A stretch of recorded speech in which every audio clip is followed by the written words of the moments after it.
So you've had a non-dual awakening. You have finally realized the true self. And so whenever these thoughts fly through the mind, they present themselves, you laugh. It's almost like a joke. You look around and you also laugh. Or maybe you cry. But ultimately, you see what is. So now what? Is that it? What's next? Perhaps that's another thought. It's a bit difficult to talk about any form of development because what ends up happening is if the mind sort of latches on to any milestones along this, let's say, process or development, there is identification again. Okay? So instead, let's not consider this a process. Let's not consider that there is an end goal. Let's not consider what takes place. People don't really talk about this. Spiritual teachers don't actually talk about what's next, so to speak, because they know that if they tell you, okay, look, once you take the left turn, you go straight, there's going to be this bus stop. When you're there, this is going to happen, and so on. When they introduce ideas like this with milestones, identification can take place again. So instead, recognize authenticity. Recognize that which is true, always. And so what I mean by that is, if something takes place in life, when there is some sort of trigger, when there's some sort of pain, what is the truthful response, or what's the honest response? How are you trying to respond? Because authenticity does not mean that I now have the urge to do XYZ. I now feel angry. I now feel upset. Authenticity does not mean, no, I shouldn't be upset because I am now self-realized. Okay? I think this is a point that a lot of myself, I have spent a long time here at this point, trying to present myself in certain ways, trying to come across as spiritual, trying to, appear in certain ways that I feel is how I am supposed to appear, and you find this, you find this amongst religious people as well, right? A religious, let's say, scholar or cleric or a monk or whatever, they have to appear, they work on trying to appear in certain ways, and so you can slightly sense some sort of inauthenticity. They've really refined and shaped their outer image so that you can see them in a particular light, right? But really, it's about the inner work that then expresses itself outwardly. And so, self-realization or non-dual awakening, whatever you want to refer to it, is perhaps the liberation of the mind. It's a psychological liberation, okay? But desires or trapped emotions, deep-rooted memories, trauma, habits, right? They don't just disappear. They don't just disappear. They're in the body. And so every now and then something will come up But the beauty now is because of self-realization, the clarity of it is a lot more vibrant. It's a lot clearer. When someone says something and it really triggers you, you really realize, oh shit, I'm triggered now. I shouldn't be triggered. I shouldn't be triggered. If that's the response, you're trying to create a new identity of how things are supposed to be, you know? Instead, when something bubbles up and it arises, recognize it. Feel the trigger. Feel the anger. Feel the frustration. Feel the annoyance. Just feel it. Just feel it. Don't say that's not me. Don't say that is me. Just, don't negotiate with it. Don't justify it. Don't try to argue with it. Embrace it. Embrace it like you would embrace a child that's crying because the child is hurt.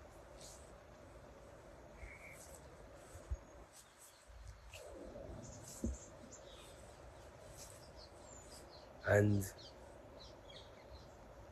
there's a very funny quote or a story, so I can't remember where I heard this, but this monk came to his teacher and he basically told him, look, I think I'm enlightened now. I'm there. I've arrived, I'm enlightened, you know? And so his teacher told him, okay, then go and spend time with your family. It's time you go and see them, you know? He went for like a few days and came back and he's like, you know what, I'm not enlightened. you know? Family is a beautiful mirror to have, right? Not just family, you've also got any loved ones, close friends, a spouse.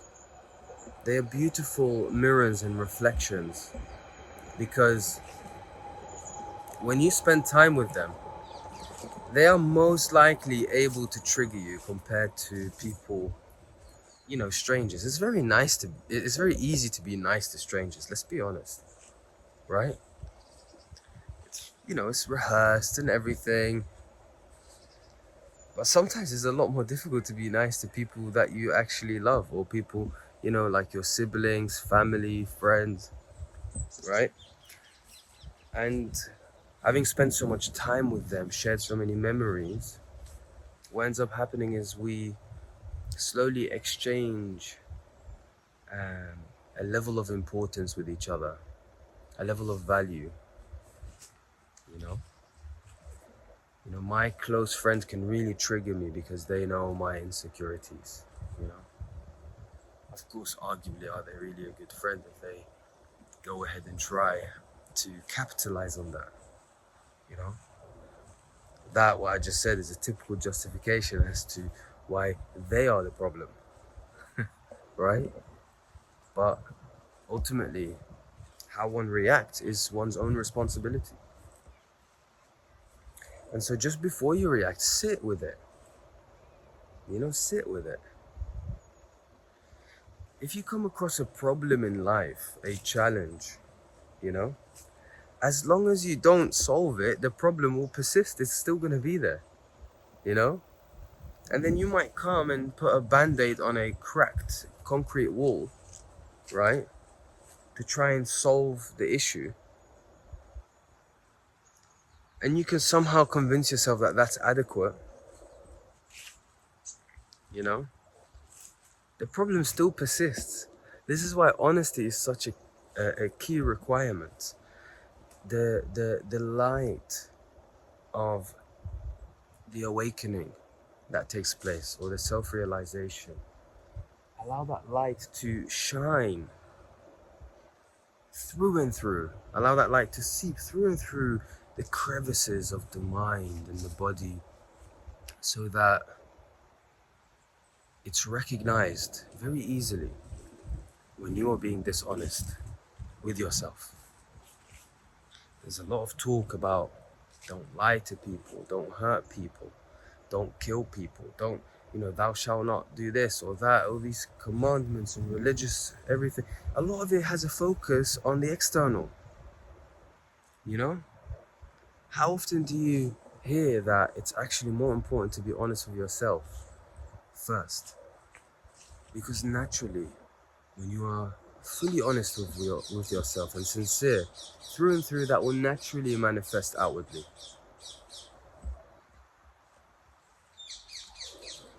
And so as long as you don't solve a problem, it persists, you know? So with honesty, you realize, okay, look, I'm actually trying to avoid the problem. That's why it's not being solved. I'm trying to avoid it. I don't know why, let's investigate and figure out why. Well, I'm trying to avoid it because I can't be asked. I am lazy, or I am scared. There's some sort of fear. Something is stopping me from solving a particular problem. And so you take a deeper look, you address this further, and you realize, look, I'm going to go all in and really address this. And you learn that no problem can be solved if it's not understood in its entirety. If you look at one part of the problem and you solve that, that's just a little part that might be solved. And so you have to look at the problem in its entirety. And I'll tell you something, the moment the problem is understood in its entirety, that's where the solution is as well. Immediately.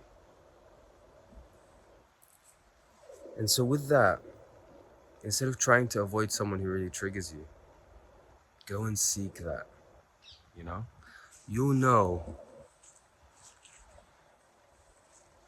Okay, I'm not going to say that. I was almost going to give you a milestone. Look.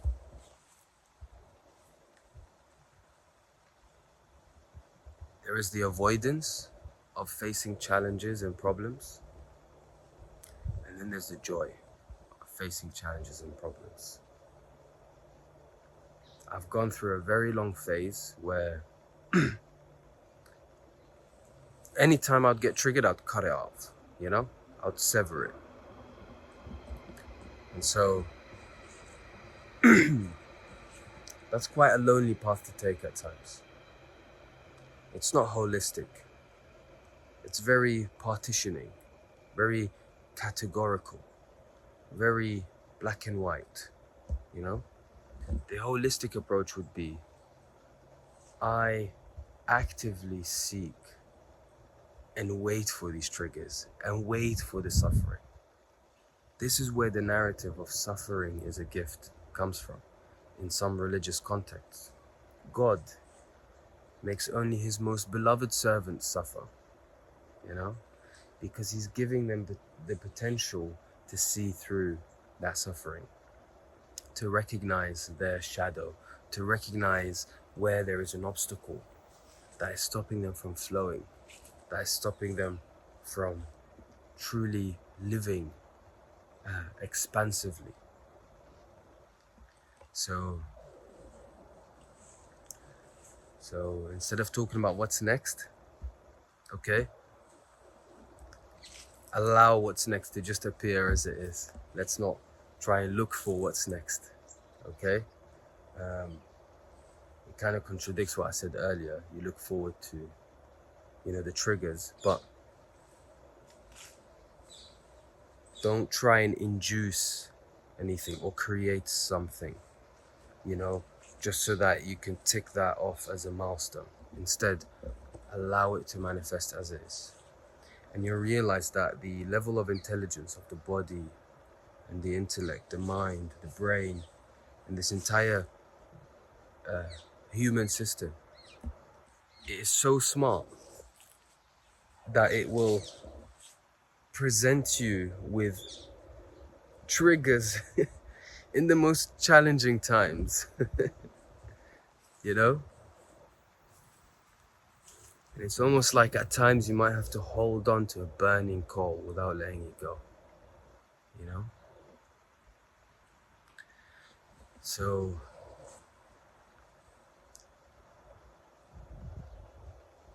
that's it for today. I wish you the best of luck on this very beautiful realization. This is Hassan from the Spiritual Walks, and I'll see you on the next one.